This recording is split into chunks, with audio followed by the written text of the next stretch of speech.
Alô, para todos, para todas, retornando com a parte 2 da aula 2 de História do Anglicanismo. Pois bem, em todas as nossas igrejas anglicanas, ou pelo menos na sua maioria, nós temos um modelo de cruz que é chamado de cruz celta, que se originou nessa época que nós estamos agora observando nessa ocasião. Pois bem, em Masterbruit, é uma palavra irlandesa, ou Monasterboice em inglês, são nomes que são dados às ruínas de um antigo mosteiro existente ao norte da cidade de Drogheda, na República da Irlanda. Pois bem, esse mosteiro foi fundado no século VI por São Buiter, um seguidor de Patrício, aquele Patrício que nós acabamos de conhecer. Pois bem, São Buiter, ele faleceu por volta do ano 521. E ele constituiu um importante centro religioso e de estudo até a fundação da abadia de Melifonte. A Irlanda, ela é conhecida como um dos locais que mantiveram fielmente o cristianismo. Existe até um livro que é vendido ainda hoje nas livrarias, que não é um livro assim religioso, mas um livro histórico, que é intitulado Como os Irlandeses Salvaram a Civilização. Como os irlandeses salvaram a civilização. Você pode perceber no mapa que nós temos aí, que a ilha da Irlanda, ela está a oeste da Inglaterra. Ou seja, quem vem da Europa teria que atravessar o Canal da Mancha, atravessar a ilha da Inglaterra, pegar um outro barco ainda para chegar à ilha da Irlanda. Pois bem, nem os romanos se interessaram pela ilha da Irlanda. Lembrando que naquela época, a própria Inglaterra era um país pantanoso. Tem uma série, não sei se você assistiu, mas que toca assim de passagem sobre a Inglaterra daquela ocasião, do princípio da Idade Média, que é os Vikings, ou os Vikings, uma série muito boa do ponto de vista histórico.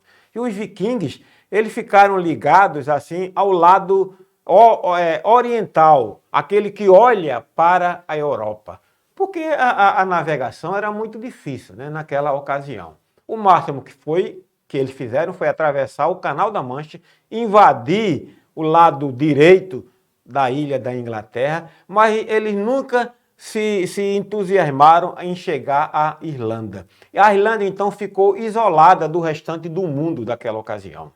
E ali eles se deram ao trabalho de traduzir livros religiosos, a própria Bíblia, livros filosóficos, por isso que são chamados, que tem esse livro que diz como a Irlanda salvou o cristianismo. E lá que surgiu, naquela região, surgiu a cruz celta, que é esse modelo de cruz que nós conhecemos, né, nas nossas igrejas. Nós temos aí esse monastério que eu falei para você, tem as relíquias, né, restos daquela ocasião, e nós vemos aí uma cruz celta bastante bonita, né, trabalhosa, que é a cruz própria do cristianismo, cercada aí por esse círculo, e esse círculo aí para os celtas tem o simbolismo de algo que é infinito, não tem começo nem fim. Então eles estão dizendo que o cristianismo é algo que nunca terá fim. Nós vemos aí a Catedral de São Patrício, aquele santo que era inglês, que foi para a Irlanda, fugiu, voltou para a Inglaterra, estudou e voltou mais uma vez para a Irlanda para evangelizar o povo da Irlanda.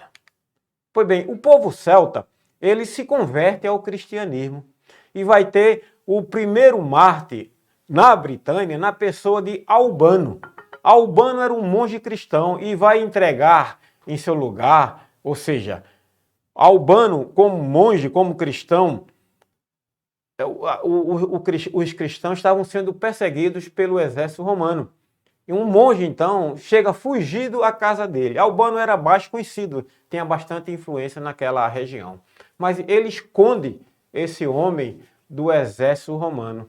E certo dia o exército bate à porta dele e ele veste a roupa daquele monge e se entrega como aquele homem que estava fugido e morre no lugar daquele monge. Por isso que ele vai ser considerado como um santo, Santo Albano, porque ele deu a sua vida no lugar daquele monge que estava fugido. A igreja celta tinha um forte acento místico, ou seja, ascético e missionário, e é influenciada pela contemplação da igreja oriental. Eles são muito voltados para uma vida monástica, uma vida de contemplação, uma vida de clausura. Então, é uma igreja ou um ramo do cristianismo bastante diferente do ramo romano, né? Por conta da sua maneira de se organizar, da sua maneira de cultuar. A sua unidade básica era o mosteiro. Eles não davam ênfase, como nós damos hoje, às dioceses. Então, os centros de decisão, de estudo, eram os mosteiros. Por isso, Albano fundou muitos mosteiros em toda a Irlanda e também na Inglaterra. E a igreja celta, então, vai funcionar até o século VII como um ramo autônomo do cristianismo, se comportando assim, muitas vezes, como parte da igreja católica romana, universal, mas sem vínculos formais ou subordinação à igreja de Roma. Então, a partir do século V, as invasões das regiões sul e centro da Inglaterra pelos anglos, pelos saxões, pelos jutos, né, vão descristianizar ou repaganizar a região da Inglaterra. Por isso que aí vamos então ver a presença ou a influência do Papa Gregório Magno. Ele vai decidir enviar uma força missionária para aquelas regiões. E essa força vai ser formada por 40 monges beneditinos, sob a liderança de Agostinho de Cantuária. Não confundir esse Agostinho com Agostinho de Hipona. Esse Agostinho vai ser o homem que vai restabelecer o cristianismo na Inglaterra. Então, Agostinho vai ser feito bispo de Cantuária, bem como o seu companheiro Paulinus vai ser responsável pelo batismo do rei Dévorin, da Nortúmbria, uma região da Inglaterra daquela ocasião. Então, o período da igreja celta chega ao fim com a convocação, sob pressão dos romanos, pelo rei Óvius, da Nortúmbria. Então, vai ser feito um concílio por conta da decisão da comemoração da Páscoa, porque os celtas estavam comemorando a Páscoa em uma determinada data e os romanos comemoravam em outra, ou seja, havia uma diferença muito grande. Então, sob pressão do rei Óvius, e que era o rei daquela ocasião, da Nortúmbria, e a pressão dos romanos, o rei convoca para decidir sobre a data correta ou a data que se deveria comemorar a Páscoa. Então eles vão passar a comemorar na mesma data que era comemorada pela Igreja de Roma. E então, meu irmão, minha irmã, o episcopado histórico anglicano vai ter início com Agostinho de Cantuária.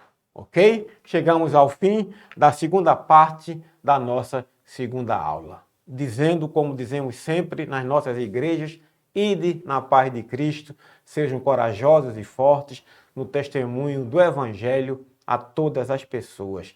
Servir ao Senhor com alegria, no poder do Espírito Santo. Aleluia! Até a próxima.